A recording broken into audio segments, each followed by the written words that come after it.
اعوذ باللہ من الشیطان الرجیم بسم اللہ الرحمن الرحیم والصلاة والسلام علی رسول اللہ صلی اللہ علیہ وآلہ وسلم۔ اے رب کائنات، ہم تیرے عاجز بندے، تیرے گھر کے دیوانے اور تیری رضا کے طلبگار آج مزدلفہ کی مقدس وادی میں ایک ایسی رات گزارنے جا رہے ہیں کہ جس کی عظمت کو نہ قلم بیان کر سکتا ہے نہ زبان۔ سامعین مکرم، یہ کوئی عام رات نہیں، یہ وہ رات ہے جہاں زمین پر سب برابر ہو جاتے ہیں۔ نہ کوئی امیر ہوتا ہے، نہ غریب، نہ بادشاہ، نہ فقیر، سب کا لباس ایک جیسا، سب کی حالت ایک جیسی۔ سامعین کرام، مزدلفہ مکہ مکرمہ اور مینا کے درمیان ایک مقدس مقام ہے۔ یہ وہ جگہ ہے جہاں حجاج کرام عرفات سے واپسی کے بعد رات گزارتے ہیں۔ قرآن پاک میں سورہ بقرہ آیات 198 میں اللہ پاک فرماتے ہیں، پھر جب تم عرفات سے واپس آؤ تو مشعر الحرام کے پاس اللہ کا ذکر کرو۔ یہی مشعر الحرام مزدلفہ ہے۔ نبی کریم صلی اللہ علیہ وآلہ وسلم نے اسی مقام پر قیام فرمایا۔ حضرت جابر رضی اللہ تعالیٰ عنہ کی طویل حدیث میں آتا ہے کہ رسول اللہ صلی اللہ علیہ وآلہ وسلم نے مغرب اور عشاء کی نماز مزدلفہ میں ملا کر پڑھی اور صبح تک وہیں قیام فرمایا۔ سامعین محترم، آپ علیہ الصلوۃ والسلام کا فرمان عالی مقام ہے کہ میری امت کو اس رات مغفرت عطا کی گئی ہے۔ سوچئے، ایک رات جو بخشش کی ضمانت ہو سکتی ہے۔ تصور کیجئے، لاکھوں حاجی ایک ہی زمین پر کھلے آسمان کے نیچے اپنے گناہوں پر نادم اور اللہ کے رحم و کرم کے منتظر، نہ بستر نہ تکیہ،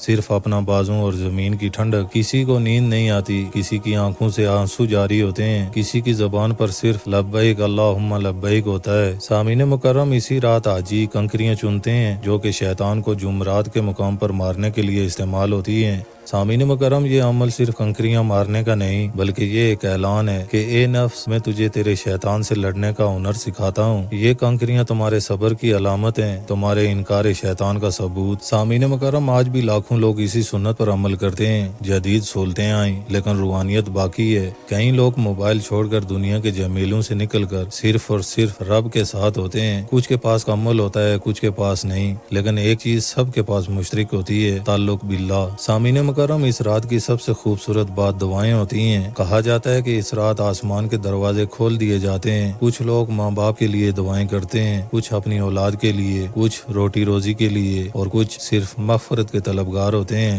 اے اللہ، ہمیں معاف فرما دے، ہماری خطائیں مٹا دے، ہمیں اپنے در کے فقیر بنا دے۔ سامعین مکرم، انہی دعاؤں کے ساتھ فجر کی اذان بلند ہوتی ہے، آسمان نیلا ہونے لگتا ہے اور حاجی ایک نئی روشنی کے ساتھ مینا کی طرف روانہ ہوتے ہیں۔ سامعین، یہ روانگی صرف جسمانی نہیں ہوتی بلکہ روحانی تبدیلی کا آغاز ہے۔ سامعین مکرم، مزدلفہ میں عاجزی، مساوات، صبر، بندگی اور اپنے رب سے تعلق کا حقیقی مفہوم سکھاتا ہے۔ یہ ایک رات نہیں، یہ تربیت گاہ ہے۔ یا رب، جس طرح تو نے ہمیں مزدلفہ کا تذکرہ سننے کی توفیق دی، اسی طرح ایک دن وہاں جانے اور قیام کرنے کی سعادت بھی عطا فرما۔ اے اللہ، ہمیں ان خوش نصیبوں میں شامل فرما جو تیری راہ کے مسافر ہوں، جو عرفات میں روئیں، جو مزدلفہ میں دعا کریں اور جمعرات میں شیطان کو ٹھکرائیں۔ اگر آپ کو یہ روحانی سفر پسند آیا تو ہمارے چینل کو سبسکرائب کریں، ویڈیو کو شیئر کریں اور کمنٹس میں لکھیں کہ اللہ ہمیں بھی آج نصیب فرمائے۔ آمین یا رب العالمین۔ ملتے ہیں کسی نئی ویڈیو میں، تب تک کے لیے السلام علیکم ورحمۃ اللہ وبرکاتہ۔